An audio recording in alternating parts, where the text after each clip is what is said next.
How's it, everyone? We are the Joy Schtick Show. Your three favorite friends from Hawaii are back to talk story about what brings us joy in comics, video games, and pop culture. We'll share our shtick with you, so stick around. If you fancy what you hear, please like and subscribe on the platform you frequent. Your support is greatly appreciated. If this is your first time, mahalo for spending it with us. I'm your co-host, Drake. That's Thomas. What's up? What's up? Did it sound like Mario? Oh, yeah, you did. Nice. And that's Scott. How's it? Is that was your Mario? That was better. Was that like Mario? That was way better. Yeah. Poco. A little better? That was good. Poco. Well, on that terrific coin note, tonight we're going to go a little bit differently. We're going to give you a hard reaction on a show we've been watching very hardcore. And we'll talk a little bit more about some news Thomas got to get into DreamHack. Yeah. Woo! We'll go very softly on, I don't know. Yeah, we'll talk about DreamHack. We'll talk about okay. And then, You said hard twice. I was like, I'm going to say something soft. But I was like, if I say soft event, that's going to make it sound bad. Yeah. And it was not a bad event. It was awesome. Yeah. It was a lot of fun. Yeah, super cool, yeah. erect. And then we could go. We're gonna talk. We're gonna have a little bit of fun. Get back into some hypotheticals and potentially close out with some reviews. But to start us off, let us talk about the show that has kind of everybody enthralled for a lot of different reasons. And this show is called Beef. Beef. It's what's for dinner. Damn it, stole it. I was going to do that. Oh, shit, sorry. It's what's for dinner. It's been going on Netflix. It's been out for like a week or two, and it's been getting some rave reviews, and we've gotten a chance to watch it. Scott was able to finish it, but for us as Asian individuals, obviously some representation, a little bit of showing what the deeper characters can be within the Asian culture, and also to showing just a little bit different take on what you would typically see in this kind of show. But it's extremely delightful. So much great acting. Thomas, what do you like best about it? What was your reaction when you saw it? How do you feel about it? What does it make you want to do? Well, it doesn't make me want to act road ragey, that's for sure. Yeah, for sure. That's pretty bad. No, stellar cast, right? I will say I've only gotten to episode 3. I haven't watched episode 3, so I still don't know what the season is going to be about and the direction it's going to go. But I'm pretty amazed by how they could take this premise of road rage and then stem it into 10 episodes. I'm like, that's intense. But the cast is awesome so far, and the writing's stellar, and I'm really digging it. Yeah, Scott? Yeah, this show was really awesome. Better than I thought it was going to be. When I first saw the trailer, I thought I knew what the show was about when I saw it. I was like, oh, road rage. Yeah. Did you finish all the beef? Ali Wong, Steven Yeun. You finished all the beef? Heyo. I finished all the beef. No A1? Finished the sandwich. No A1, dude. Heyo. It was good enough without the sauce. Ooh, so. Wow. Gotta say, it was pretty good. Yeah, I put on subtitles, though. If that counts as sauce, then I had to put a little sauce on it. But just because I like subtitles, I could understand everyone well. I don't know why it sounded like that's what I meant at first. But you racist anyway, bastard. Ali Wong and Steven Yeun. To your own ethnicity. Oh, my God. Wow. Sorry. You're self-hater. Anyway, moving on. Ali Wong and Steven Yeun in the trailer, you're like, they just, they're angry at each other, and then there's going to be some kind of I'll get you. I thought it was a movie, actually, when I first saw the trailer. Yeah. I really thought it was going to be an hour and a half movie. And I was like, oh, okay, I get it. Christina and I had the day off, and she put it on, and I noticed it was 30 minutes. I'm like, oh, this is a series? And she's like, oh, I guess so. And it's 10 episodes, 35 minutes each episode. We ended up jamming it all in one sitting. Wow. Yeah, it was pretty good. And I was really surprised. The show continually escalates in the way I know Drake's gonna go into this more, but you do get a sort of anxiety for the characters. To me, it kind of reminded me of Barry, how things are just kind of escalating, and you're wondering how certain characters are gonna with new information brought to you, how they're gonna get out of certain situations, or what they're gonna do with this information or whatnot. And then all the actors were great. I loved everyone they had in this show. And then because I thought it was a movie, I didn't really look into the cast before going into it. So it was kind of cool being like, oh, this fucking guy's in this. Like, it was cool to see Andrew Santino in this. As you know, if you've been listening, like, we're fans of Bad Friends.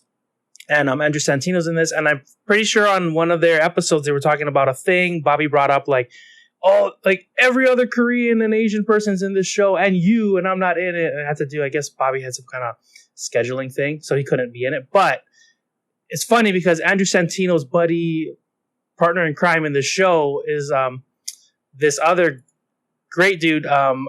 His name is Rex Stizzy. I don't know if he's like a musician, but he did an awesome job in this. And his name is Bobby in the show, which would have been great to have Bobby Lee. Yeah. Like, it would, I don't know, it just would have been hilarious. But it's super meta. They were still hilarious, yeah. And then David Cho is super funny in this. Stephen Ewan and Ali Wong. Great dramatic acting. Yeah. Like, there was like some heavy drama in this, and I'm like, they make you feel all the feels. It surprised me. So if you haven't jumped on it, I strongly recommend the show. I know you guys are going to continue watching it, but it's really good. It's really good. Really good. Very nice. Yeah. Yeah. To Scott's point, it definitely gave me like Euphoria / Uncut Gems vibes. Just because I'm Jams. You've driven with me in the vehicle. Drake likes to be to a degree an offensive driver. Yeah. And you might have to slow back on that with your new job, but yeah, I know. Still have a great driving record in comparison, but that's true. Nicely done. To have low blow. These all the characters, you start to see a little bit more of the like the depth of what they're going through. Like, they all have their individual traumas and dramas that they're going through. And even the ancillary characters, you can kind of see it within their dialogue and see it within their interactions, et cetera, et cetera. And it's just really fun to kind of watch them, I guess, evolve in the moment and watch them interact in the fact of consistently having to manage themselves while they manage the situation. For example, when Ali Wong's character essentially can't get along with her husband because she's so different and she wants to get back to the family, but her husband is way too wavy and he's too rich and spoiled where she had to work for everything, et cetera, et cetera. And now she's seeing this young, middle-class-ish individual trying to come up younger. She's seeing her youth in him and then trying to indirectly get to the brother by talking to the younger brother, and even then she's learning about his kind of overall dramas and things of the such, and it's just all intertwining very well. It's a great show. If you're not watching Beef, you're must be vegan because you're missing out. Yeah. Cool.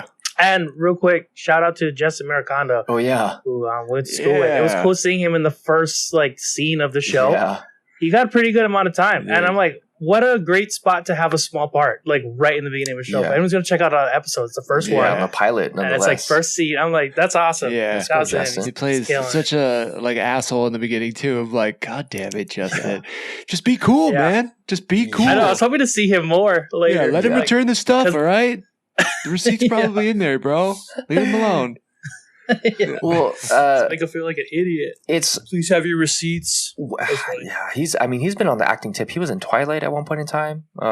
Yeah, he's been doing a lot of cool stuff. So, I mean, not a lot of people make it, and for us to know somebody who kind of did, that's amazing. I mean, credit to not only approaching your dreams full on, but keep at it. Mm-hmm.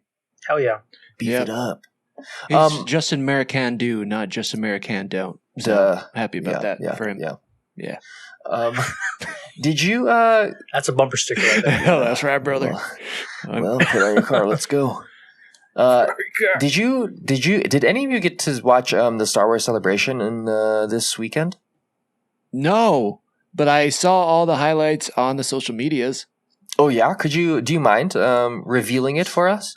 Yeah, let me just pull it up with my phone real quick. Oh wow, fantastic! Because I wasn't Technology prepared. is such a beautiful thing. We're capable of finding any information so quickly. Just yell Siri. Siri, do this. Oh well, Scott. In the meantime, do you remember you were speaking a little bit earlier about David Cho? And there was a little. We watched an interview with Joe Rogan, right? And he was talking a little bit about Star Wars. And so, where do you think within the Star Wars Celebration announcement that Thomas is pulling up, we're going to see the David Chos? That's interesting. Judging on the thing he was talking about, I thought it was like something in the past. Is that right? It was something he did, right? I believe. Yeah, he's probably already have done it. I would assume. But it was cool. He brought up like how he got into the Star Wars universe. He struck up a conversation with Jon Favreau. He got to meet him, and like kind of like on the way out, he was like, "I gotta say something," and he's like, "Hey, congrats on Mandalorian." And he's like, "Oh, yeah, thanks." And he's about to leave, and he's like, "Put some fucking street art in that shit." He's like, "What?" He's like, "Put some street art in that shit, dude." Yeah. He's like, "Oh, what?" And he's like, "Yeah, if you look at every like rebellion or any sort of like war type situation in the past, like there's always street art." Wow. Like, oh, okay, that's a good point. And he's like, "Yeah, why don't you do that then?"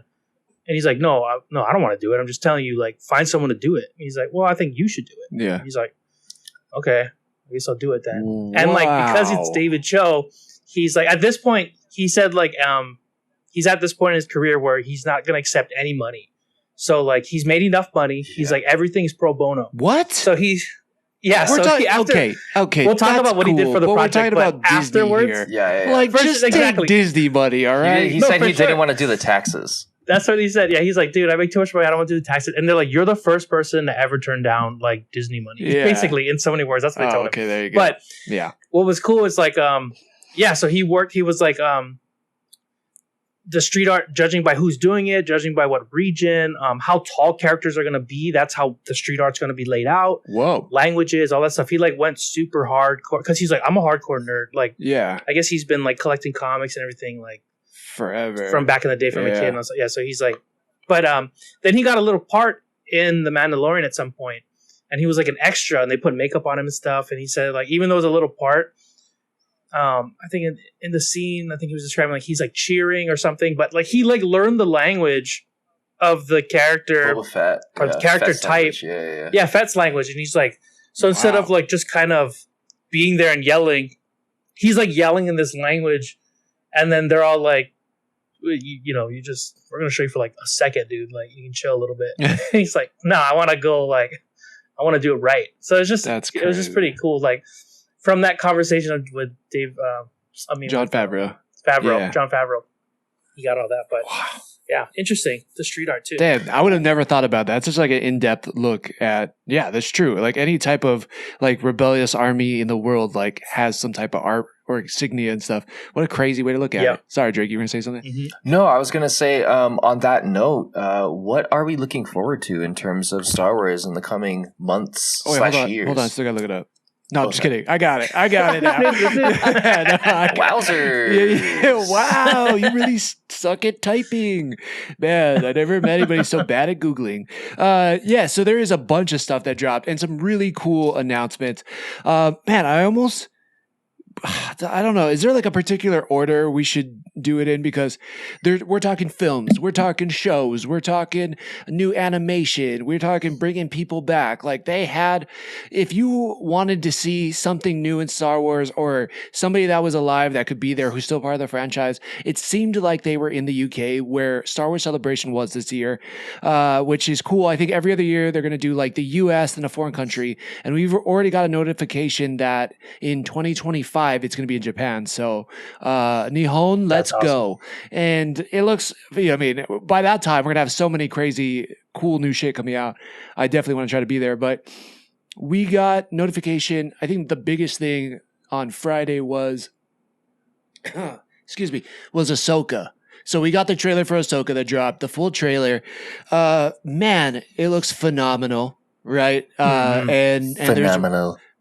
Phenomenal. And then we got a bunch of Rebels tie-ins too. So for people out there who've watch everything Star Wars, or if you watch Clone Wars and then you went to Rebels, like you're being rewarded for watching Rebels right now because it looks like, they are bringing back the whole cast of Rebels, and fuck, does it look cool to see them all live action? I gotta go back and watch Rebels. Yeah, dude, Rebels. I know. I just started watching it. I'm just getting into the third season now. And it's good. Like the first season, much like the Clone Wars, it feels a little kiddish, and then it starts like diving into some deeper stuff. And then you get, the massive payoffs. We get Zeb, which we just saw in The Mandalorian. We saw Sabine Wren in this trailer, and her in all the glorious Mandalorian armor and the colorful hair. She looks fantastic. We see Hera Syndulla, who is the captain of the Rebel fleet of the Ghost ship, and then we see her also flying the Phantom ship that like detaches from the Ghost. We see some new dark forces arising. Ahsoka's back with the 2 white lightsabers, and the music's epic. And then we see somebody, like when the music gets really low and the drum beats are playing, we see these 2 blue ears with a nice straight haircut and just a back of a head walking into this room. And we already know, like, if you know Rebels and you've been following anything we've been talking about the Mandalorian, we're getting Thrawn. And Thrawn is walking into the room. So, whoo, boy, I am fired up if you can tell. I haven't even had coffee. Wow. Wow. I'm excited for that. Yeah, that trailer looked really good. And I didn't even watch all the Rebel stuff, but like even without all that like Easter egg finds, I still really enjoyed that show. Yeah. Like, or the trailer. Yeah. It looks, I'm excited for the show. For sure. I can't wait for it to show me more than the trailer. But yeah, man, it's like, it looks so nice good. Recovery for my miss. Yeah, no problem. I should have said that. I'm so good. You suck. But this is like, yeah, it looks so fun. It looks super fun. It, literally, like the action looks cool. We're getting these like new people who kind of look like Inquisitors, but kind of not. I was watching a few breakdowns online, and they were saying that their lightsabers are not fully red. They kind of look orangish. So that'd be something new that we'll actually be getting in the live action. Like we just kind of, like we got that in Jedi Survivor, or I guess it's not Survivor, yeah, Fallen Order. You could like customize your lightsaber all these different colors, and we've seen it in other like different outside lore, but never in an actual like live action thing, except for Rey's yellow lightsaber at the end of whatever it was, Rise of Skywalker or whatever that BS movie was. So we finally are getting to see some cool stuff, and there's going to be this awesome battle at the end, and then there's also the shot of a guy who has a double-sided lightsaber with a half tilt that kind of looks like an Inquisitor, and some people are thinking it's Eighth Brother. Like, do you guys have any thoughts on who these villains might be, or what was your best part about the trailer? I kind of really enjoyed viewing Ahsoka in like the real time, and seeing Rosario Dawson like reprise that role. She's a perfect Ahsoka, I think, in terms of like how that character has aged into this time frame. Big facts. Yeah, big facts. Also, Natasha Bordizzo, her Sabine Wren, I think, is, especially with her hair, it's like when you're watching anime and you go into the next season, they all have kind of grown a little bit. Mm-hmm. Just watching their character development and how they're kind of going to bring the story together for me is the most exciting. Obviously, lightsabers and seeing all the things from Rebels kind of come to life, especially Ezra Bridger and how that potentially could bridge not only the Force, but the new type of Jedi that's being portrayed. Because if we're looking at Mandalorian and we're looking at Ahsoka, it's really turning the franchise around in many different ways, and really, again, like you said, Thomas, taking us away from the sequels and hopefully bringing a fresher, newer, more palatable take on the future of Star Wars as a whole. Yeah, definitely. This is just cool. Like, these characters were awesome. They did a great job with them in Rebels, and there was obviously more story to tell, and they were ripe for live action, and like they're making them look so good. What is her name? Marie Winstead. Winstead. Yes. Yeah, dude. We know her from Scott Pilgrim vs. the World. We know her from what was the other movie with Harley Quinn? Birds of Prey. Birds of Prey. Oh yeah, they're gonna do a cartoon Scott Pilgrim with the original cast, aren't they? Yes. Yeah. Did we talk about that last week? I think we did. We might have. Yeah, but so I'm stoked about that. She's a fantastic actor. Also, crazy enough, she's married to Ewan McGregor, who plays Obi-Wan Kenobi. Wait, for real? Yeah. God damn. No lie. And so lucky. yeah, I know, right? She's so lucky. But she's a great Hera. She's a strong actress. She always plays like a tough character. You take her seriously. She just plays like a really strong woman badass, and like I believe it. You know, like Charlize Theron, like you always believe her as being a badass. Like I even did that for ScarJo. Like I was very much like, yeah, she's a Black Widow. She's tough. Like she can take a punch and keep going. And I feel that same way about Mary Winstead. I forgot what's her full name, Scott, if you have it in front of you. Oh, sorry. Here, let me pull it up. Dude, what are you looking at? I was looking at the Rebels cast. Oh, nice. Just like the cartoon and the live action pictures yeah. together. So Hera Syndulla is like a Twi'lek, and she's like known as like one of the best pilots in the galaxy, but she flies the main ship for the Rebels, at least the Rebels that we follow in that series. And so she's like the captain of the ship, but she's cool. She's green. She has like the, you know, the head tails and stuff. But yeah, it just looks phenomenal. I'm so pumped for it. Shoot, I think, I don't know. It looks different than what we're getting from The Mandalorian. Like it has its own vibe. Like you can tell it can live in the same universe, but it's, again, it may be this gunslinger type of style with The Mandalorian, and it's more like a little bit more like Japanese samurai style. People have been comparing it to for Ahsoka, and I'm super on board with that. Yeah, for sure. All right. Anything else? Otherwise, we should move on to the next announcement. And the next announcement is... Oh, really? You're not going to load now? Sweet. All right. Rey is returning. We are getting a new movie set 15 years post episode 9. And Rey is returning. Rey Palpatine. Played by Daisy Ridley. We don't know much about it other than she is coming back to now start up a new Jedi Order. How do you guys feel about that? I don't know. Scott, go. I have mixed emotions. No, I mean, I'll make my opinion when I see it. I guess I don't know what to really expect at this point. That's just so political, man. I'm not looking forward to this. It could be good. That's the only thing. I think be. the only reason why I'm like reserved is because they could like maybe go like, hey, why do people not like those other right? ones? Let's try and fix that. And then maybe the things we see is like, oh fuck, they fixed it. But like they might not do that. Yeah. So I'm not gonna root. Kind of a little reserved. Yeah, I'm not rooting against this movie. Yeah. Like I really, really want it to be good. I really do. But I was so let down by those last 2 movies in like the franchise. Like I don't really have high hopes for it.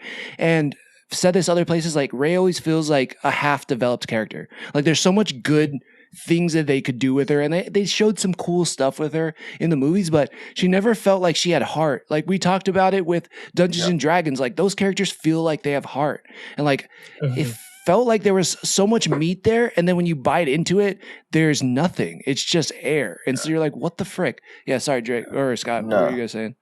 Yeah, you're saying show don't tell, but yeah, go ahead, Scott. I hope they actually like show her get trained somehow. Maybe they'll do flashbacks and be like, this is how she knows how to do anything. Because like from what we saw, she just fucking winged it and like it worked out. Yeah, and like I didn't like that. That was a big part of the thing of one of all the many things that kind of annoyed me about those movies. But yeah.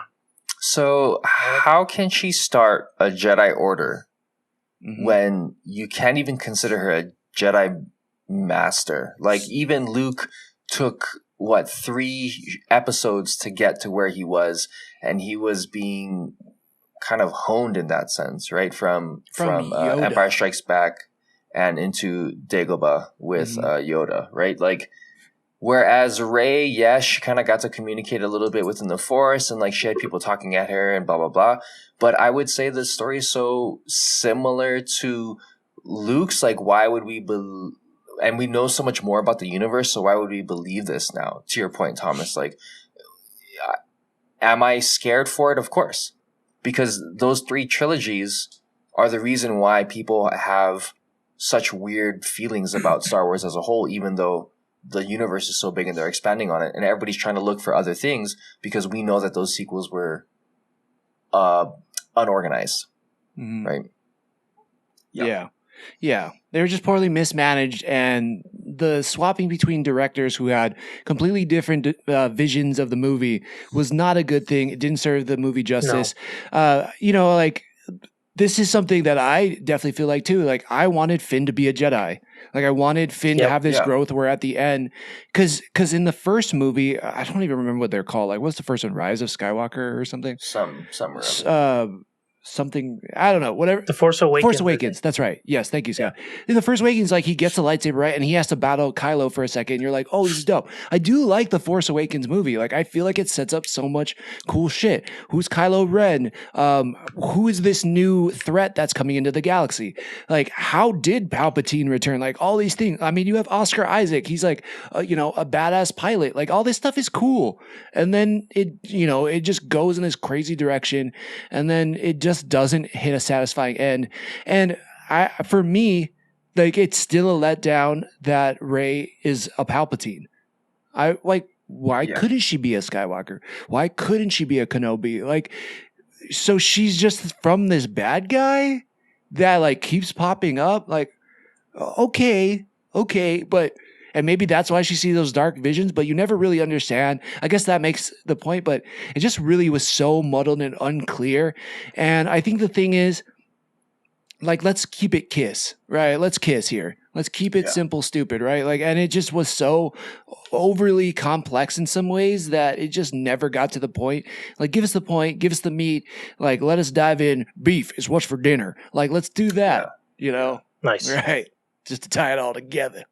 But I am excited for Daisy Ridley. I like her as an actress. Same. Yeah, I just want Finn back as well, and I don't think we're gonna get that.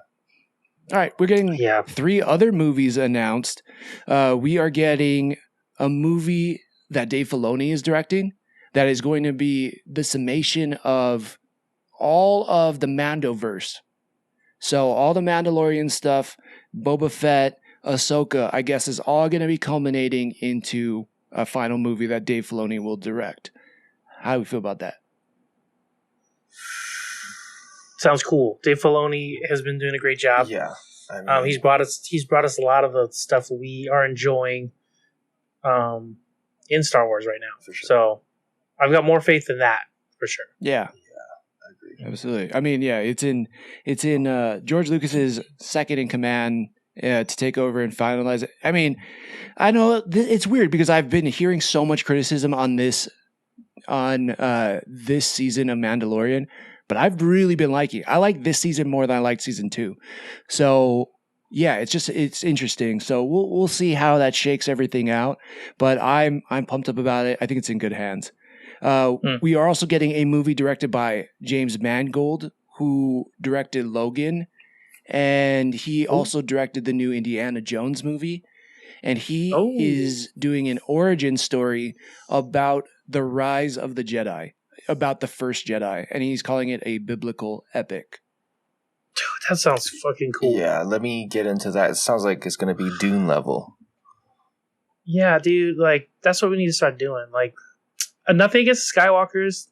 When done right, I love it. But, like, it would be cool to just jump into different time periods or something. Like, there's more to the Jedis than, like, a generation of Jedi. Right. Especially the generation that lost it all and failed and then all died, pretty much. Yeah, like, let's see, like, when they started becoming badass, or, I don't know. Just, I want to see all that. That sounds fucking cool. Yeah. I know the founding of this and how did it all start before they had hidden temples everywhere and before they figured out how to use lightsabers and where they even discovered lightsaber and all that kind of stuff I think is really, really interesting. And to take it to its origin, I think is such a smart move because they've said time and time again, Star Wars is in a timeline. Well, yeah, perfect. Bring us to the start of the timeline when shit started to get badass. And that's like obviously when Jedi came in and like, you know, some people are, when Andor came up, right? Everyone's like, so you don't need lightsabers to make a good Star Wars story. That's true, but it doesn't hurt.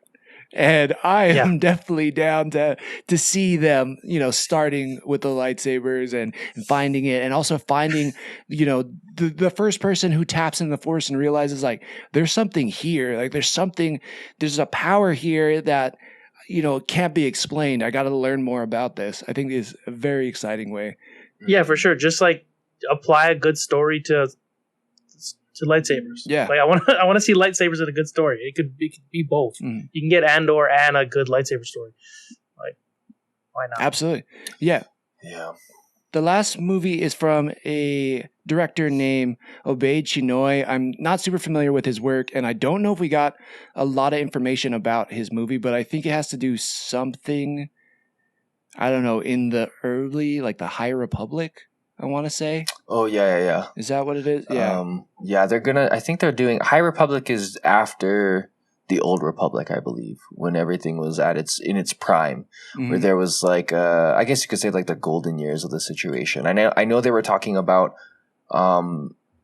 having a animated series where they would kind of introduce other Jedis like Wookiees into that situation as well too. So we would see a little bit more of the character basis. You were right. Yeah, they did announce that. I don't have the name in front of me, but there is an animated series coming out which focuses on young Jedi kids. That's going to be on Disney Plus. And yeah, I think there's a Wookiee-like alien in the group, but it's really cute. It's adorable. You could tell it's like for young kids, and it looks fun too. So if you got young kids, like I think this is probably like a good segue for them to kind of get into Star Wars. But we did talk about Andor, and we also got an announcement that Andor Season 2 is coming next year, August 2024, and they had the whole cast come back out. So, hell yeah. And they even had our boy who plays Gollum, Andy Serkis. He was there too. So, hell yeah. Dude, maybe Kino Loy's coming back for Season 2. Who knows? Ooh, I mean, let's go. He lived? I don't know. Did he live? He couldn't swim. He said he couldn't swim, but or it's a backstory on him or something. Maybe the backstory is he backstroke. Like maybe he just had to doggy paddle over to that. I don't know. But yeah, Andy Serkis was on stage with the whole cast. Diego Luna was there, and man, I'm so pumped about it. I loved Season 1, so I cannot wait for Season 2. Yeah. Same. Oh man. That's good news. And that's all the new Star Wars situations coming in. The last one I want to talk about is Acolyte, because this one had a very interesting cast. And I want to say this is about, it's almost like a Jedi detective story. So also, let me read the description here from the Geek Freaks website, which says, The Acolyte is an upcoming Disney Plus series set in the High Republic era, and it will be released on streaming platforms in 2024. They described this show as a mixture between Frozen meets Kill Bill. And so Frozen meets Kill Bill. Right. So one of the big castings in this show have Lee Jung-jae from Squid Games. He is also a part of it, and he is playing a Master Jedi in this show. Oh, wow. Yeah. Sick. Yeah. So, yeah, and I believe this is the one that's like a detective story of them having to like find out, like somebody gets murdered in the Jedi Order, and then they're the two that go out to kind of figure out who murdered them. So that sounds very exciting to me. Again, we're seeing a lot of High Republic stuff, so that's a time that we've heard about. People have read about forever. Pondered and thought about for a long time, and we've not really seen it in TV or live action or whatever. So I'm excited to see this version of what the universe looks like at this time. I wish there was like a Disney Dark where they could kind of like go into a little bit more of like their Grimm's fables type situation. Because going into the Sith world as like almost like a pseudo horror or like a psychological thriller, that'd be interesting. I watched the shit out of that. Psychological thriller, hell yeah, you're right. Yeah, and like even how you mentioned like Dune, like it'd be really cool to have that type of tone. Be able to go that dark with like Sith. Yeah. Just show like some really like messed up stuff they do. Yeah. So you can really see chanting like Muad'Dib, Muad'Dib, Muad'Dib. Oh, I want to hear some Sith chants. Yeah, the guy who directed Hereditary should do like a Sith situation. What is that? James Wan it's the guy who did he did Aquaman. Yeah. That'd be a way to get me to watch scary movies. Yeah. Yeah, dude. I would probably. I know. I was like nervous going into Werewolf by Night, so this is gonna be that'd be a tough sell, but I would do it because it'd be Star Wars, Conjuring style. Yeah, I'd be like, oh, fuck. Okay, all right, so watch this. Do it. Yeah, 100%. I think they could. I mean, they have Punisher on there now. They have all of the Netflix Daredevil on that. So why not bring some kind of darker Star Wars? I think we're gonna get some grittier stuff, and Andor's kind of shown it, and it shows, man, even that one episode of The Mandalorian recently that we got, where they kind of showed the amnesty officers, that was kind of intense. So, I don't know. We could go there. The last bit of news is new Indiana Jones trailer. I'll be honest, like I didn't even really watch this trailer. Like I'm already in. I know I'm going to watch it. The de-aging looks incredible on it. The guy who plays the lady who plays Indiana Jones' goddaughter, she's fantastic. She's from Fleabag. Can't wait to see it. I don't know. Any thoughts there? I want to see it. I like Indiana Jones. Crystal Skull, I know it wasn't everyone's favorite, but it's favorite. Like, it was all right. My favorite movie. Oh, okay. Well, don't watch movies anymore. All right. Jesus Christ. Yeah, thanks. Turn it off. Yeah, sorry. Well, turn off your Thomas, on that note, over the course of the weekend, you got to go to the thing called DreamHack. Could you, aside from telling us what went down, could you also tell us what is DreamHack? Yeah, absolutely. So DreamHack is basically it focuses around all type of pop culture, but mainly video games and video game competition. They've done DreamHack all around the world. It used to be in Anaheim. I want to say this is the first year it was in San Diego at the convention center. And it was just a really cool event. Depending on where you go when you walk in, there was one side set to fighting video games. They had Guilty Gear, Super Smash Brothers, Tekken. On one side, they had cosplay over there. They also had some booths with some celebrities, so you could go and take pictures or get an autograph. Then when you walk in, though, from the main entrance, in front is a pyramid where they would call like top of the hill, and you could battle a pro. So there was a long line depending on what the game was: Super Smash Brothers, Counter-Strike, and then like in Fortnite. And so there would be like some professional player, and you could like step up and challenge them and to like beat a pro. That's pretty cool. Yeah, it was cool. I think you won money or something. I'm not sure, but there was always a giant line, and the way they projected it was cool. So like the lives for Super Smash Brothers were on like opposite sides of the pyramid, and then you could see them battling on this giant screen when you walked in. Wow. Yeah, so that was pressure. Yeah, seriously, it is pressure, but like some people were holding their own against some of these pros. It was wild. That's awesome. It was crazy. They had a BYOC section where you could bring your own computer or console and then I guess challenge people. There was competitions in there. There was free play that you could sign up and you could grab a computer. You could play Mario Kart or Counter-Strike, whatever the game would be. And then there was an arts section. There was a merchandising section. And then all the way at the end was a Rocket League like stadium. Like not just like, like a few bleachers. Like there was a full stadium set up. They had pyrotechnics in there. They had crazy lights. They had a booth announcers like it was, like NBA finals. It was wild. I think the top prize was for like $250K or something. So it was not for any chump change. So it was definitely a lot of, it was just hype. People wearing jerseys. I don't know if you guys know any video game team. Like the only one I knew going into this was FaZe Clan. FaZe, yeah. Same. Yeah. So there was kids wearing FaZe Clan jerseys everywhere, but then there was like Gen G, another team called Oxygen, and some of these kids are literally from around the world, and just like when somebody would score in Rocket League, dude, the place would explode. It was wild. Esports is at a whole different level now. Yeah, that's a cool environment to kind of be in for a bit. Like, yeah, you don't get to experience that all the time. You can't just like you can go to a football game and a baseball game, but you got to wait for these giant conventions like this to kind of witness these kind of things. So that's pretty cool. Yeah, absolutely. Right. Like I think they do esports now on one of the ESPN channels, but getting to see it live is so crazy. And, I'm watching these guys play Super Smash Brothers, and we played in a few tournaments growing up, Melee, and like just thinking about how nervous you are at that level You know, when nobody, like maybe like your friends are watching you and like your opponent's friends, but to have a stadium where people know your name and are chanting your team's name, and there's an announcer like, oh, and you know, App Jack misses the shot. It would just freak me the F out. So like, yeah, that's crazy. It was crazy. So that was a super cool environment. We got to talk to, so yeah, basically a lot of video game stuff there. Yeah, a lot of competitions and, you know, some panels, celebrities, and just fun interactive things to do while you're there. Wow.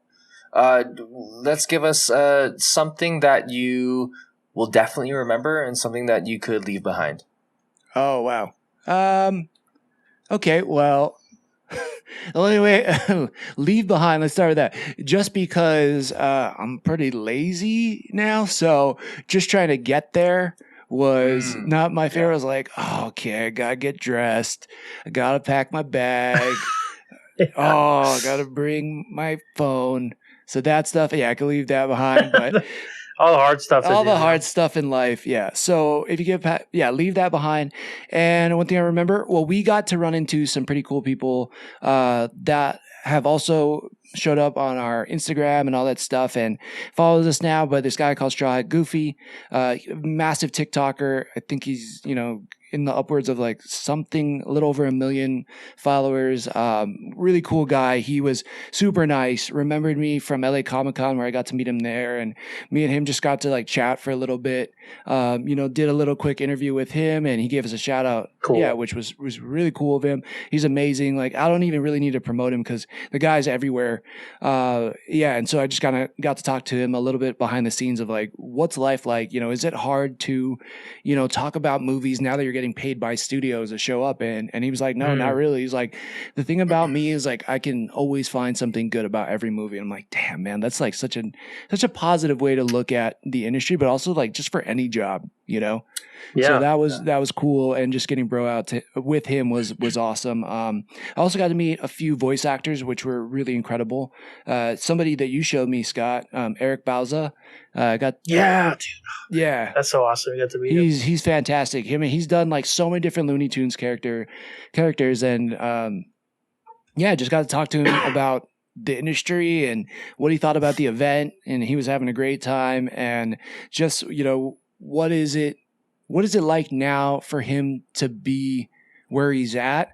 And then I was like, well, you know, I misspoke, but I was like, oh, how does it feel to be, you know, an Asian American doing this in like this high profile position, but, you know, maybe people don't get to see you. And he's like, well, he's like, I'm Canadian, but still being Asian Canadian is like a really incredible thing, because he's like, if you had told people, you know, 10 years ago that one of the voices of Bugs Bunny was an Asian guy, they would say, yeah, right. And he's like, I get to do that. I get to do a bunch of Looney Tunes characters amongst all these other characters they get to do. And so super cool. And he did them for you, which is pretty awesome. Yeah. Too. He was just, that was so cool. Oh my God. He was just like going. I showed my brother and he was like, what the fuck? Like, he didn't even know that. I was like, this is the guy who does all the voices now. He's like, oh, really? And he's like, oh, yeah. And he's going into the voice. He's like, what? Yeah. Like, he was seeing his mind being blown in front of me was like, this is what it's all about. Right. That's so awesome. I mean, he was doing it in front of my face, and I was like, how is that sound coming out of your mouth hole? Like, doesn't make sense. Yeah. So he was great. We also got to talk to Danielle Basutti. She plays Freya in God of War, amongst a bunch of other actresses and stuff. And just, you know, what did she do to prepare for being Freya? Yeah, we'll put these clips out soon so everybody can see it. It'll be on the social media. But hell yeah. Yeah, like now, you know, one thing that I was really stoked to ask her, I was like, with the success of The Last of Us, are you looking forward to, or are you anticipating that now with God of War becoming a live action show, that you may be getting a call to come be on that show? And she's like, oh my gosh, I hope so. And she's like, I'd be so down to do it. So yeah, we'll have the full clip of that out too. So yeah, sweet. It's a good time. Wow, thank you very much, sir. Well, I know we are going to get into our hypothetical, and Scott, you had a really great one that we kind of all were really hoping to do today. Do you mind prompting us? Yeah, sure. So it's been going around, you know, with the success of the Mario Bros. Movie, which we're going to talk a bit about in a little bit, but there's been these kind of like fake, like what if movie projection posters going out, kind of like how they do with the Marvel movies and Avengers. And it's cool to see, like, they're like, oh, like first movie Mario, then, you know, they're showing like Zelda, Star Fox, all these kind of things leading up to an eventual, like, their equivalent Avengers, which would be like Smash Brothers. Nice. So I was thinking, like, you know, there's some different pictures. So we just gotta do Marry, Bang, Kill, right? Yeah, kind of, yeah, exactly. Yeah. Who you marrying, who you banging, who you killing. That's the thing. Nice. Okay. Is that really the thing? No, it's not. I just want it sound like you wanted it. Okay. Don't let me steal. No, but so my question would be like, what are some of the movies you'd like to see? Like, judging on this Mario, like, would a Zelda movie be like the next one you want to see? A Metroid movie, you know, a Donkey Kong solo movie, you know, and or are there movies you want to see because you want to see them fight in a Smash Brothers film? Ooh. I mean, agree. I think Star Fox for sure. Damn it! I would love to see a Star Fox. Oh, sorry. That'd be legit. But I mean, Star Fox, Metroid, like, to your point, Scott, if and when they do all of these things and they end up fighting in a Smash situation where it becomes like a Nintendo team up, like how, like a Nintendo Avengers team up movie, like how would you not want that to happen? How would that not sell? Considering Sonic did so well, Sonic could be in there as well too, because now Nintendo owns Sega things. So there's a lot of promise, I think, moving forward. For me personally, Star Fox obviously would be great.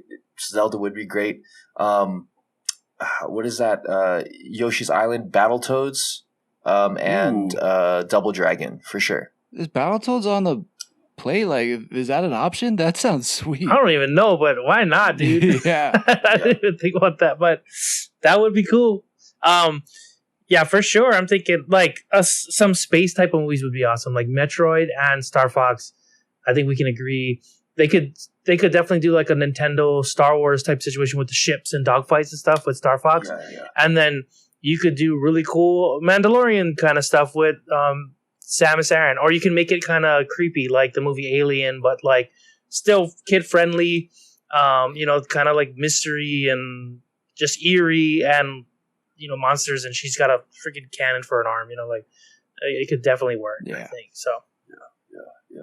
Nice. Yeah, I like all that. I think I want to go with Star Fox too, because it's a very cool world and the characters are cool. And, you know, like the half animal, half human thing seemed to work out really well for Zootopia. So I'm on board with that, except for the main character is like super like stirred and like not, you know, jokey at all.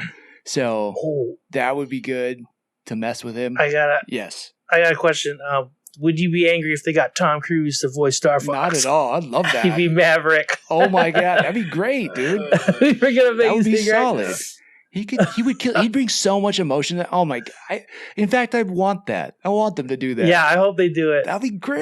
That'd be so cool. That'd be so cool. You have Miles Teller be Falco just for shits and giggles at this point. Dude, now I want to see this. Yeah, I don't know. I'm trying to think of other things because it's like we've already got a Pokemon movie, even though Pokemon, like, or what is it, like Detective Pikachu is kind of like gone and went and it's not really a part of this universe. Yeah. Maybe they could do a higher level Pokemon movie. I don't know how you do a Kirby movie. I think I played a Kirby game once and I was like, yeah, it's not for me. Yeah, Kirby would probably lean into like a more kid-friendly type of movie, I think. Right? Like more simple.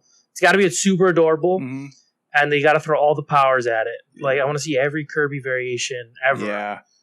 And maybe the co-op situation. Those are the fun Kirby games where you had you and your friends playing. Like one could be Meta Knight, and one was like, you know, like that'd be awesome. You gotta go all out. But sounds pretty cool. A Zelda could be cool too. Like Zelda's like a huge, especially with like, D&D. One of everyone's So imagine a Metroid Prime in the idea of a Dead Space.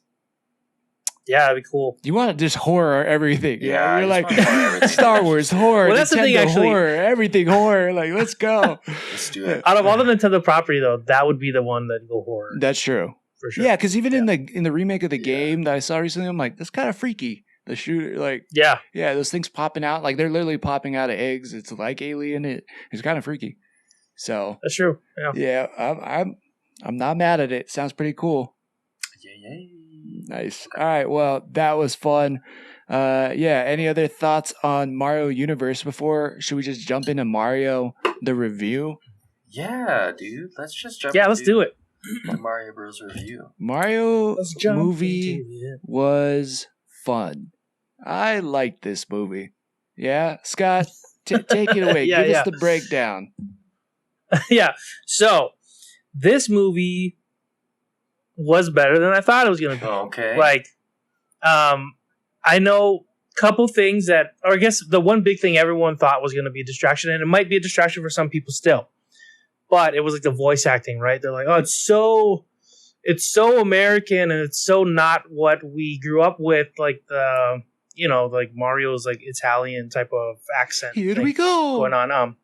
Yeah, like all those things, which we'll get to, but they got the guy who does those voices, and he did little bits of it in the movie. But it wasn't distracting at all. Like once it starts and the movie's going, and it's so fun, and there's like so much like nostalgia thrown at you, little bits like throughout, like enough for you like throughout the movie where it's like oh fuck, I remember that. Or like, sometimes it's just like they put an item on a shelf, and you're like, oh cool, that's that thing. Wait, the Yoshi. I want to like just jump because you're right with the accent, but they do something very smart with the accent right in the beginning. They like they do the commercial, right?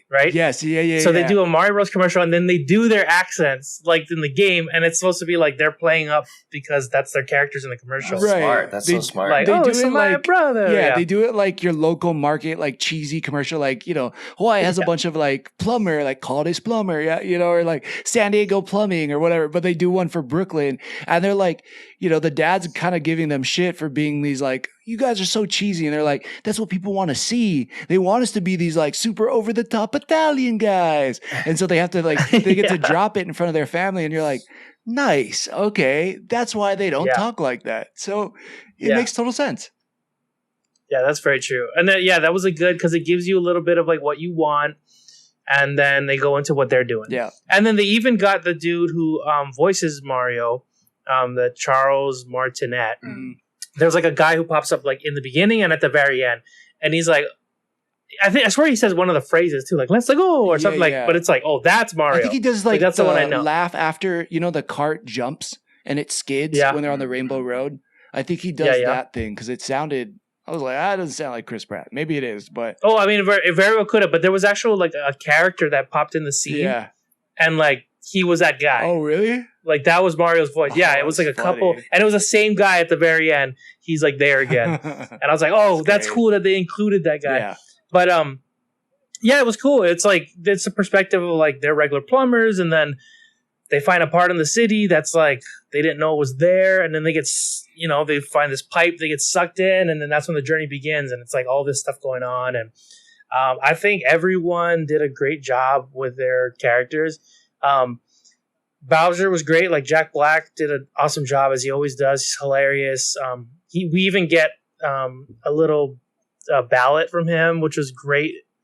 Peaches, and then peaches. Yeah, peaches. Which you can just YouTube if you haven't watched the movie. You can just like YouTube that song, and it's still great. You can still enjoy the movie later. It's true. Go watch the movie, and then go watch the movie because you're going to be playing that song nonstop. And if you haven't heard the song yet, you need to see it in the movie because it kind of comes out of nowhere, and then you're like, yes.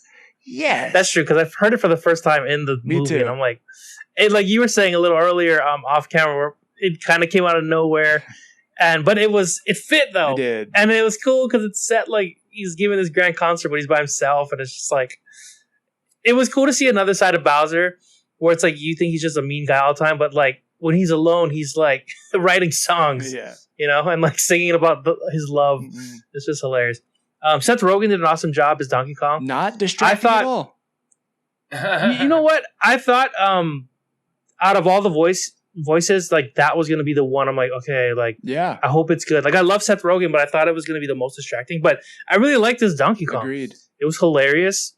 The way it was written and everything, it fit perfectly. It did. It fit so perfect. It worked in that world. It worked for the character.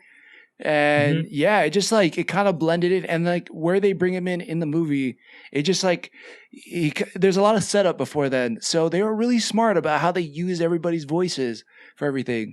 Dang, yeah, that was so good. So good. And I know like there's a complaint online about like the storyline is not deep enough or it's too simple. But dude, it's like a movie for kids. You know, and it's a movie for like, if you have kids, you can take your kids and you can enjoy it as an adult, but like also like your kid can watch this and understand all of the movie. There's not like things going over their head. Yeah. It's a pretty straightforward storyline. It makes me wonder. And I'm not mad at it. It's like, oh, what's that? Yeah. No, I'm not mad at you. It just makes me wonder if like movie reviewers are like kidless, like older people who never played games. You know what I mean? Like Totally. Kidless non-gamers. Yeah, you know what I mean? Yeah, maybe.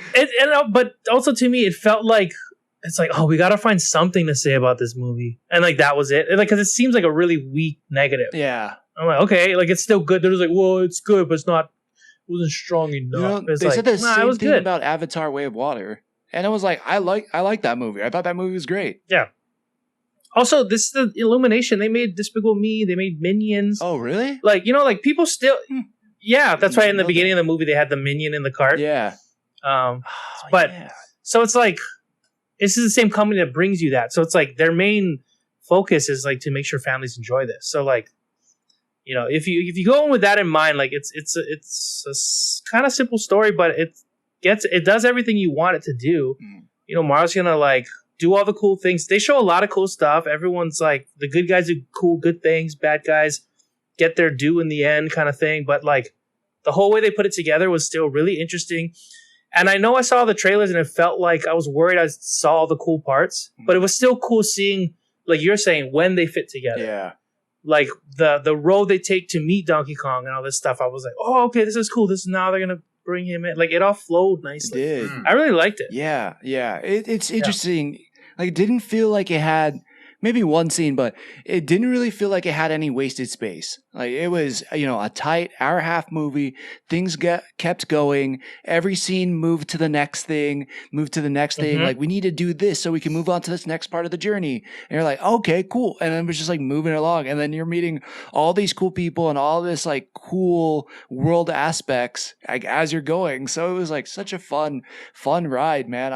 Oh man, they did such a good job. And every scene has like, well, maybe not every scene, but majority of the scenes have a lot of fun Easter eggs.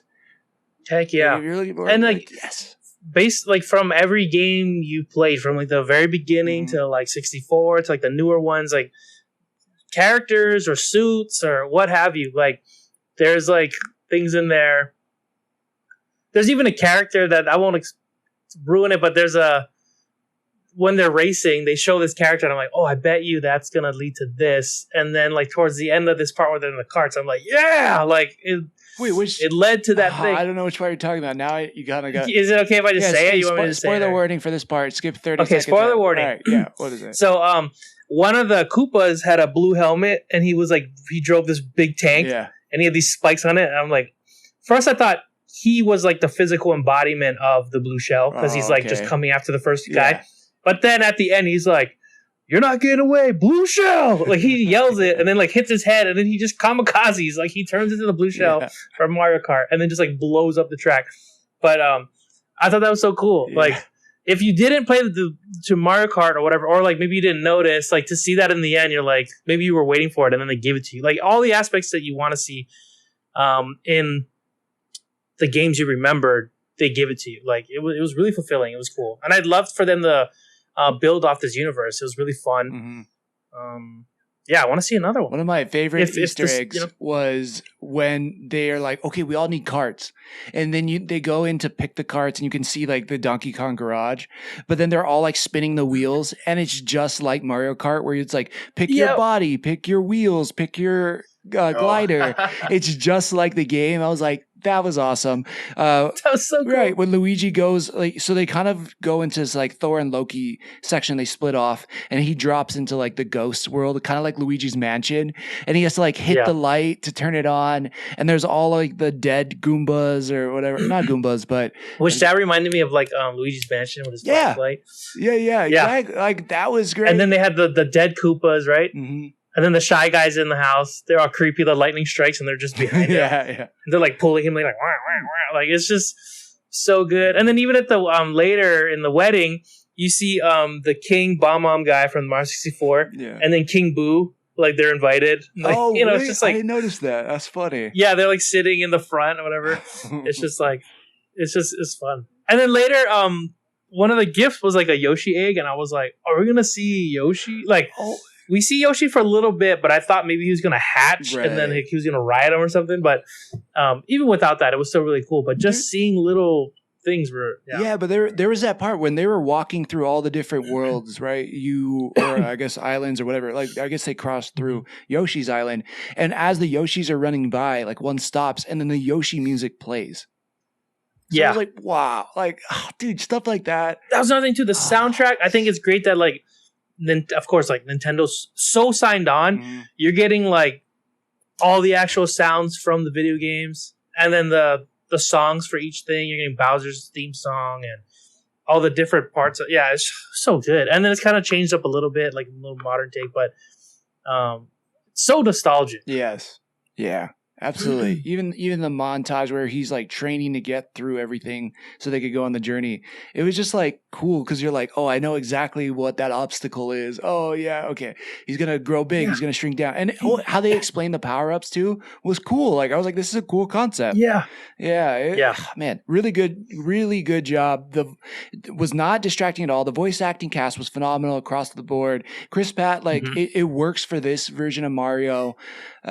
Charlie Day was hilarious as Luigi, although he had like a smaller part, but not so small. He wasn't in it a ton. And then, Anya Taylor-Joy was great as Peach. Keegan-Michael Key was the only one for me that wasn't recognizable in his voice.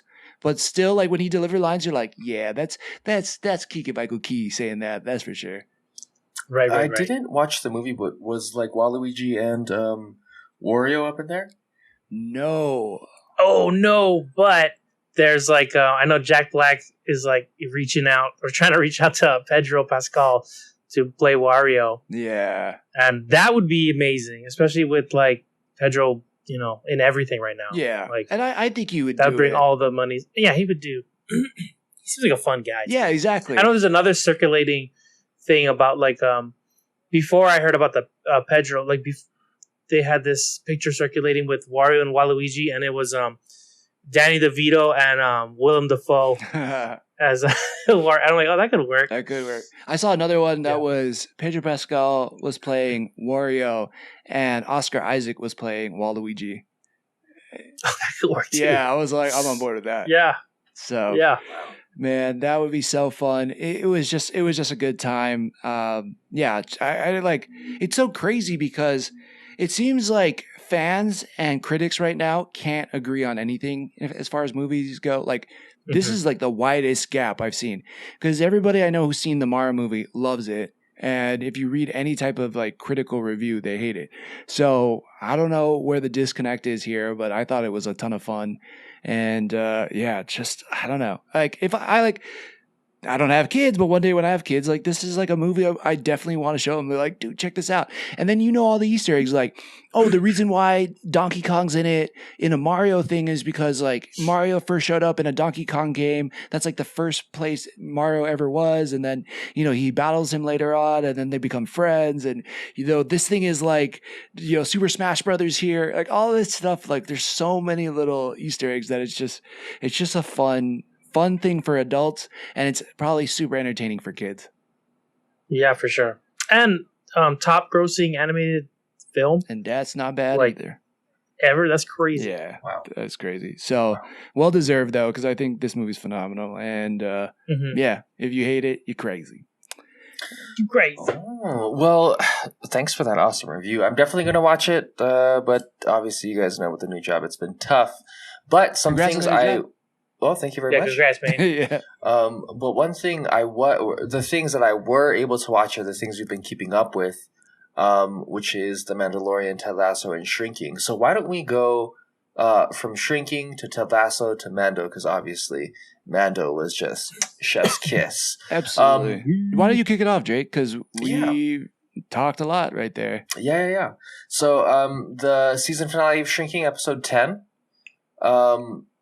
essentially culminated in a lot of the buttons that we see throughout the show where Jason Segel's character wasn't capable of talking about his wife's, his late wife, especially when he's trying to officiate his best friend's wedding. And really, in that sense, all of the characters you kind of see not conclude, but definitely fill those spaces. So the neighbor mom gave a stone to, man, I'm forgetting everybody's names. Yeah, I don't remember anybody's names either, but I like, just to back you up, a little bit. It's like, I mean, yes, there is an arc, but the thing about it is like they all just seem like they're in a better mental space, right? Yes. And and that's beautiful. Yeah, definitely. Yeah. So neighbor is Liz. Neighbor's Liz. Funny. There's Gabby. Gabby. A friend. Super funny. Yep. Wife was Tia. Liz's husband is Derek. Yep. He's funny too. Sean is his patient who became friend. Not as funny, but he's great. He's a cool dude. Yeah. Grace is the one that won't leave her boyfriend, which that was a cool ending. That was because he dead. Yeah, that was a good how it's going to go into the next season. And then Alice's daughter. Yeah. To those points, I think I don't know that very many shows do that. I think in terms of giving you like an in-season conclusion to their own kind of antagonists or their own like story plots within the show in itself. I really liked that, like you said, Thomas, that they kind of all were in a better mental space, because we know next season with the patient pushing her boyfriend off the cliff, everything's going to kind of turn haywire. So to see it be in disarray, to get repaired, and then where it's going to go from now with that cliffhanger, very exciting. What did you guys think? Yeah, it kind of reminds me, just because it's like the most recent thing on my mind, it's like how the Ant-Man movie probably should have felt, where it's like, oh, everything seems good, but you see this like dark thing rising in the background that none of the characters know about, but this dark thing is still there and it's going to come back worse than ever, right? And yeah, when she pushes their boyfriend off, you're like, everybody's at the wedding, yay, life is good, we've moved past some of our trauma, like our relationships are good, we're happy. But by the way, one of your patients just probably killed her husband, and you're going to have to deal with that right after this wedding. So I want to just I'll speak more generally about the season. I didn't know what this show was going to be about going into it. I just saw the little poster for it that they put on social media, and I'm like, okay, Jason Segel, Harrison Ford, I'm on board. And that relationship between them was beautiful, and it was so awesome and joyous, and like they were like just this cool, like, you know, I don't know, the dad who doesn't quite get the son, but still loves the son, still wants him to move in the right direction, but the dad kind of has things he's dealing with. Maybe I'm trying to think, what's like a mentor? Like he was just like this reluctant mentor, and damn, like Harrison Ford had some funny lines in it. He looks spry, man. The man looks good. The other coworker, what's her name, Gabby, where was this lady from? She's fucking funny. She's so good. Netflix show, I think. Funny Ladies. I'm gonna look her up now. I don't know if it was something white people. Incredible Jessica James. Yeah, she's been super nice. So to your point, Thomas, too. Harrison Ford, I've never seen him play a role like this, and because he's done so many things and he's so iconic, like to see him like morph, I don't know, like his acting ability rose plus points for me. Yeah, absolutely. I think I've seen him in one romantic comedy where he's a very similar character, but unless you've seen that romantic comedy, like you wouldn't have seen him. Like, that's not how Han Solo acts. That's not how Indiana Jones acts. So it's like, you don't normally get to see that type of character from him, but it was good. Like he got to show more range, and I really dug that about him. And I will say Jason Segel we had talked about this before. I don't know if did we talk about this already in this podcast, or was this like some other time? But it's like my issue with Chris Pratt a little bit, which is I was first introduced to Chris Pratt as Andy on Parks and Rec. And I love Andy. He's so funny. He's so bubbly. He's so like dim-witted and stuff. And I'm sure Chris Pratt doesn't want to be seen as that kind of person or was tired of playing that role, which I completely understand. But that's the same thing. So like now take that to Jason Segel. And I saw him in How I Met Your Mother and playing Marshall, and then forgetting Sarah Marshall. And he's kind of like a goofy guy too. And he did those movies and shows, got big, then went super serious. Now in this thing, back to Shrinking, he's a little bit more goofy. He gets to have a little bit more emotional range, but he's more of that dope-to-dope guy trying to relate to his daughter. And like, I love this type of Jason Segel. Like I just love this character. I love, like, just do this forever for me. It works. Yeah, I agree. Just do it for me. I really did like his Jason, silly. Do it for me. Yeah, do it for Tom, man. Come on. Don't ask that much, Jason. That's all I got. This is all he's asked ever. Watch. But yeah, I agree. I think overall, he should do it for Tom only. Okay. Yeah. And the show was overall like just a good show. Kind of like Ted Lasso in the sense that it's like Same producer. there's funny, there's drama. There's your mama. There's your mom, but this one lack of mama because the mama died. It's Pretty sad. It's pretty sad. Yep. Sad. I didn't write it. Wasn't me. I didn't write. Not me. But that's part of the sad in this. But yeah, it was good. Like even in there's moments where like it could get like maybe really uncomfortable, like or it feels like it's gonna get really uncomfortable with like tension between characters, and then it figures out a way to break the tension a bit. Mm-hmm. So it never really gets where you're like, whoa, like Yeah. totally different show from Beef, like in that regard. Yeah. But it's a pretty feel good show. But not to say like you just watch with your family, because there's definitely topics and stuff they cover, and you're like, oh, okay, well maybe I can't watch this with kids. Mm-hmm. You know, like there's certain things they cover, but it also has a feel like you maybe could Yeah. like watch it with your family. So it's kind of weird, but overall it's a good show. If you're looking for a show, a nice easy watch, I'd recommend this show for sure. Absolutely.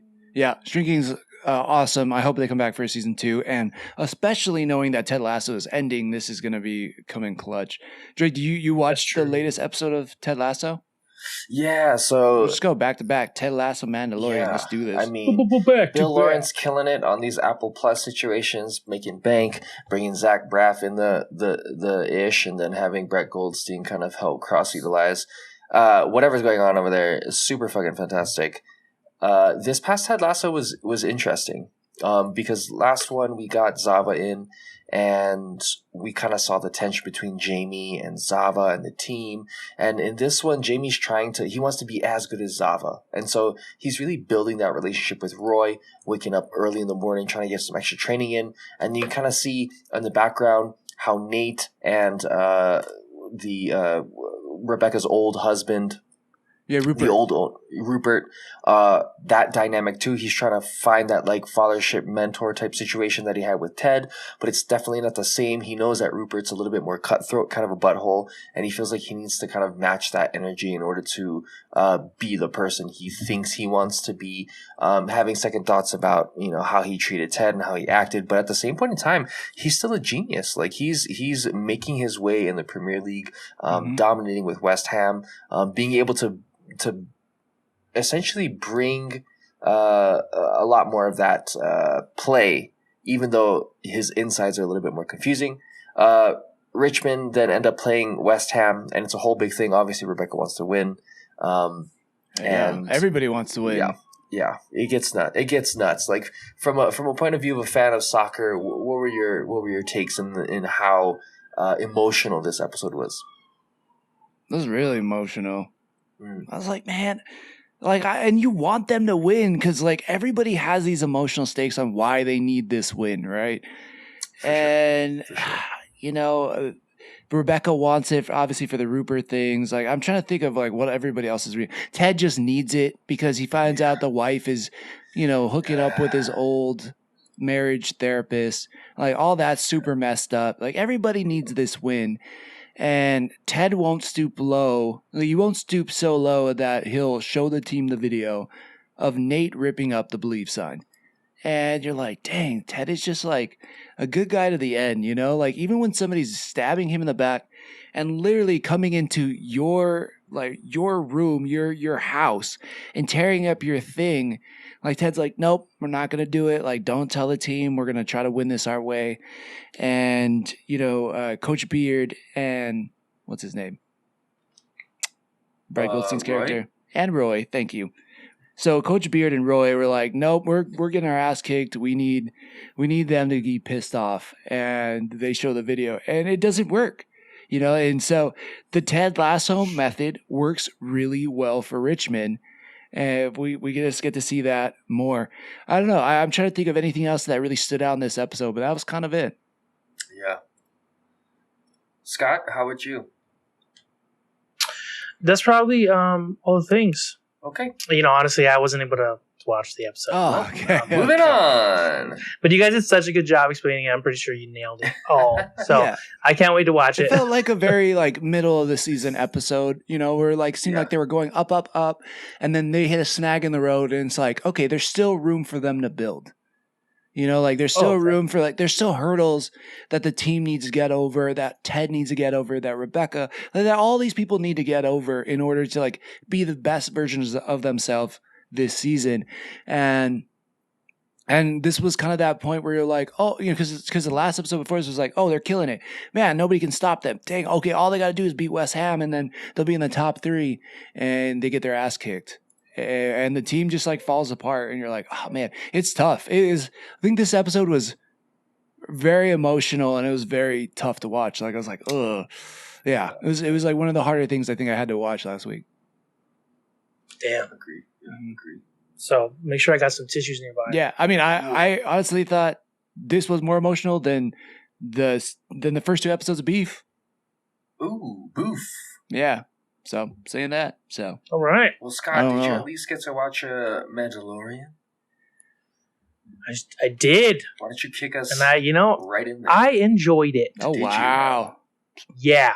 Surprise. I know the internet has been it's so weird, right?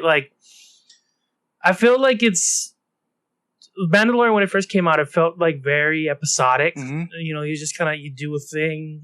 It didn't all feel connected until a certain part of the show or whatever. Yeah. And people were in love with it. And then it seems like now they're trying to make it one big story and everyone's they got problems with it. I don't know. I really enjoyed it. I can't really, I don't know what people aren't liking about it, but I mean, of course it's to each their own. But I'm liking the way they're going with it. And I don't know. I kind of want to hear what you guys have to say and maybe your points, and maybe I can get a better read on what people aren't liking. But overall, I enjoyed the episode. I like the action and the story and where it's going and everything. So, and it was cool. We got to see Jack Black. Maybe that was one of the big things too, right? I think I heard some people are saying maybe some of the celebrity appearances or something. Right. I guess it can be kind of distracting because Jack Black and Lizzo are very. They're definitely I guess they can be distracting. They're one of those, not so much a chameleon the characters already in themselves. That dude, I can never remember his name. That's how much of a chameleon he is. The guy played Severus. Not Severus.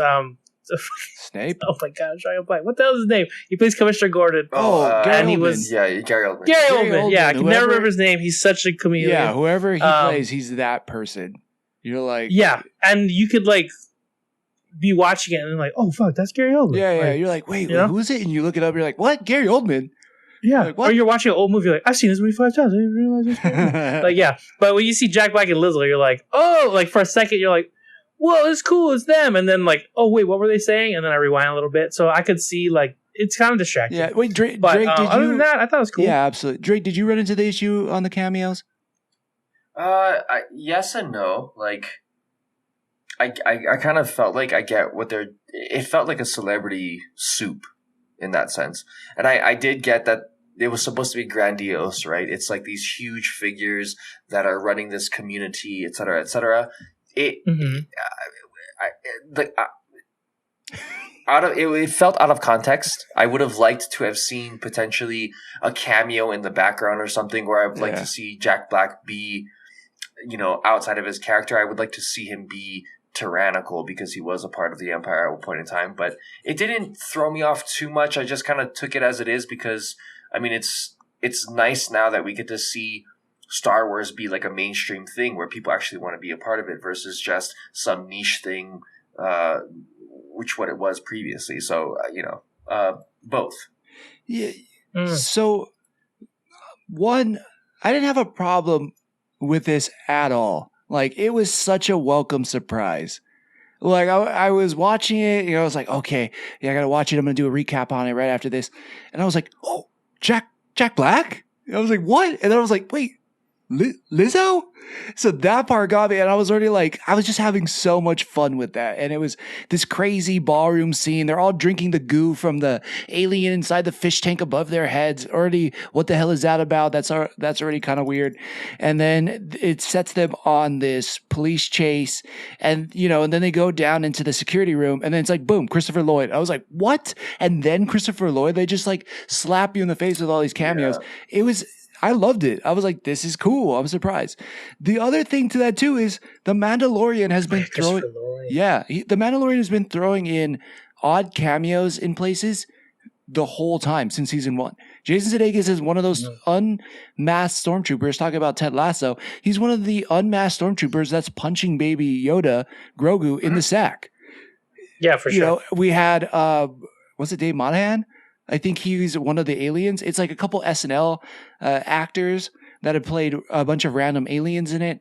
So like Paul Hyung-sung Lee was Officer Captain Teva in season 1 that just popped in for one episode. They've had big cameos. So it's like, I didn't get the problem at all. You mean, wait, Bobby Monahan? Bobby Monahan. Thank you. From SNL. Okay. Yeah, they've had SNL actors play these random one-off characters in episodes since season 1.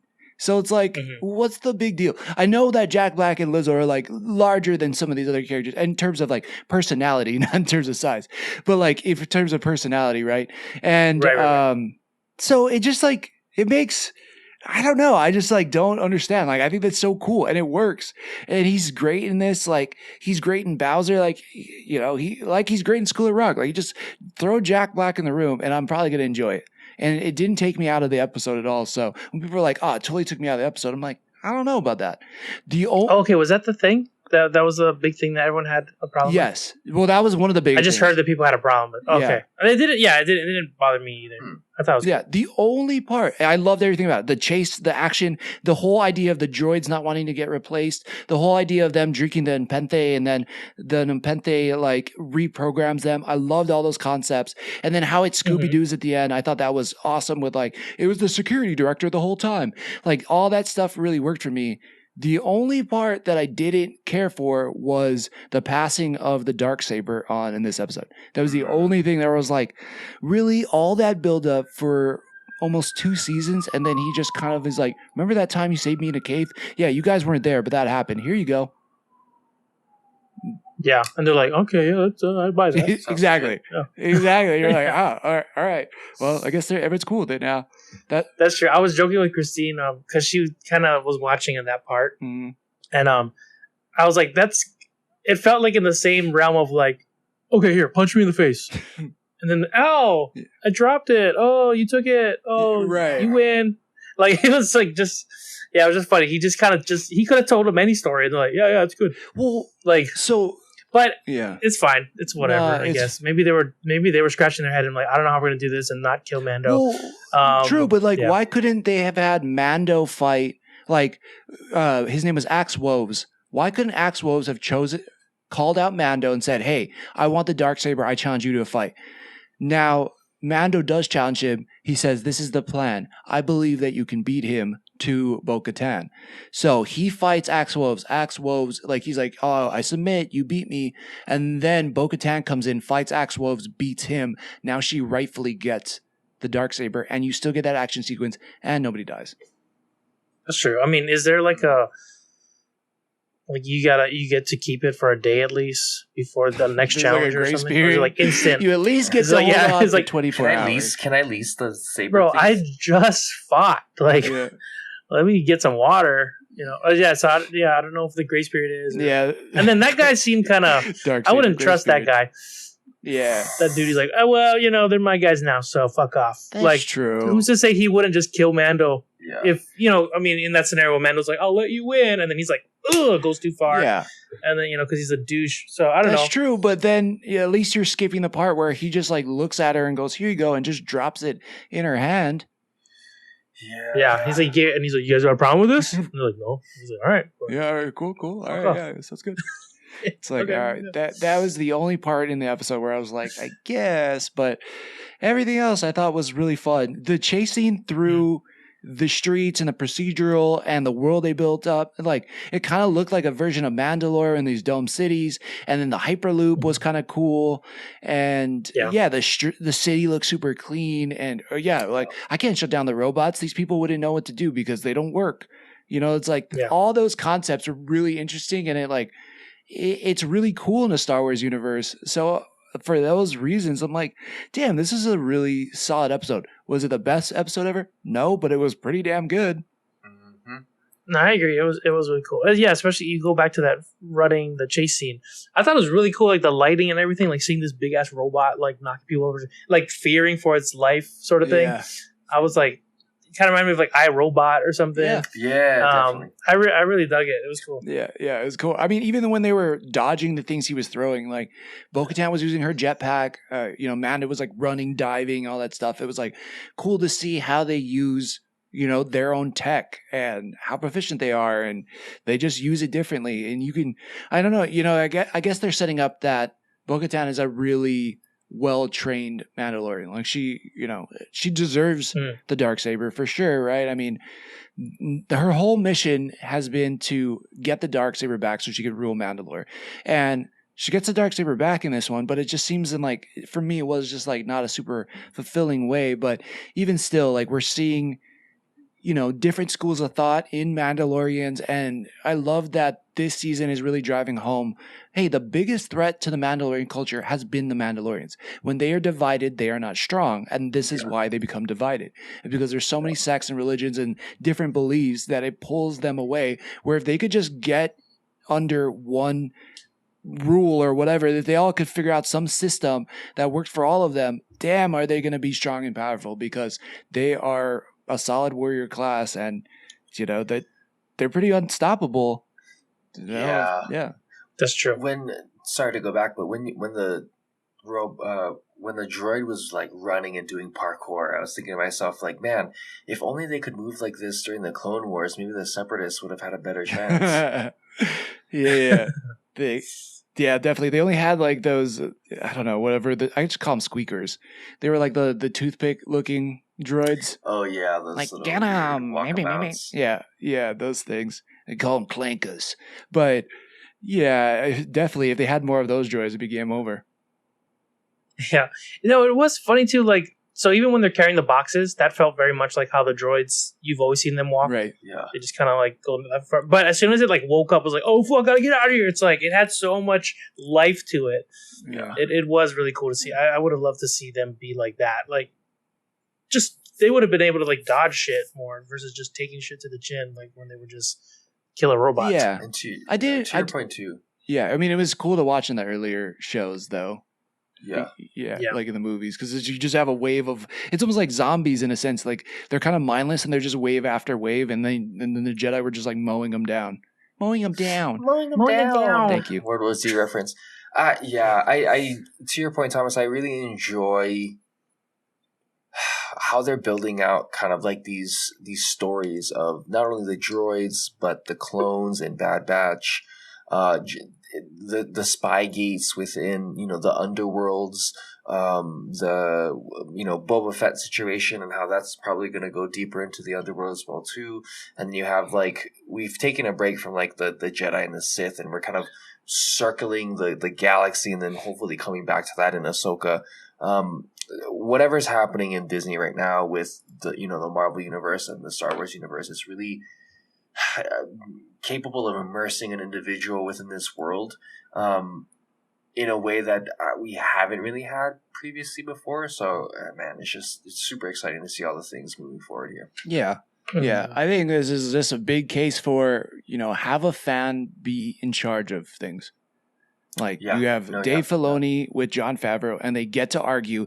I don't know who's the big boss. I'm pretty sure Jon Favreau is the big boss, but Jon Favreau seems like the kind of guy where it's like, if you want to be the best thing, he's like, no, like if I'm saying something wrong, just argue with me. Like, don't let me just keep talking out of my ass if you think there's something better. And I appreciate the relationship they have. And with Marvel, like you have Kevin Feige, but this is where I think Marvel is starting to dip. It's that he doesn't have, from what I understand, enough time to kind of look over everything. So things are kind of going in a certain direction or whatever. Whether you think Phase 4 was the best phase ever or whether you think it was crap, like there was some misses there, some pretty obvious misses, I would think to most fans. And it's like, dude, Jon Favreau and Filoni together are steering this, I believe, in a very solid direction. Like, I like this season of Mandalorian. I didn't love everything in Boba Fett, but there was a lot of cool aspects in there. And with these announcements, holy shit, this is probably the most excited for Star Wars I've been in a very long time. Agree. So, do you agree, Scott, or you're just... I agree. Oh, wow. Cool. All right. Well, so yeah, I think that's kind of it for reviews. I mean, we're kind of like, unless there's any new anime news. Yeah. I don't know. I haven't been keeping up with anything else besides My Hero Academia. So if you guys have anything, shoot it at us. But also, we are coming up on our 100th episode. We might throw out some things online to people to kind of get your guys' opinion. We're workshopping it. We're walking it. And it's going to be fun. We're going to come up with something very cool.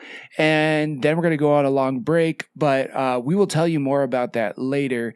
But until then, tell us what your favorite Star Wars Celebration announcement was, because I'm curious to hear what you guys all thought about it. And if you guys go see the Mario movie, let us know. Let us know what you think. And if you let us know if you think we're completely wrong, because I will argue with you on the internet.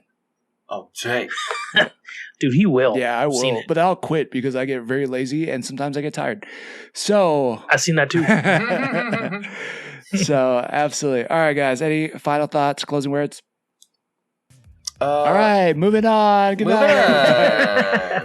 Thanks for tuning in. We appreciate you. Every week. And if you want to say something to us, please reach out. Yeah, for sure. Comment, like. It's helpful. Just tell us what you like. Yeah. Tell us what you want to hear. Yeah. The fans are in control. Let's go. Absolutely. Yeah. Scott, say the closing line and let's get out of here. It all started back. Oh my God. Roll the credits. Thanks for sticking with us. Yeah. Thank you.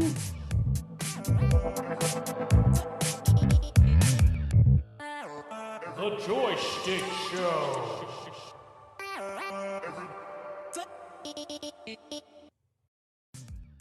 If you've enjoyed what you've been listening to, we'd really appreciate a follow, subscribe, and a review. Just how we like chatting with our friends, please share this with yours.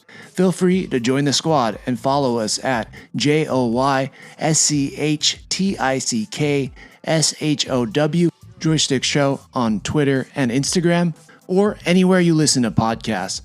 And if you feel like submitting topics or questions to be discussed on future episodes, you can email us at joystick.show@gmail.com.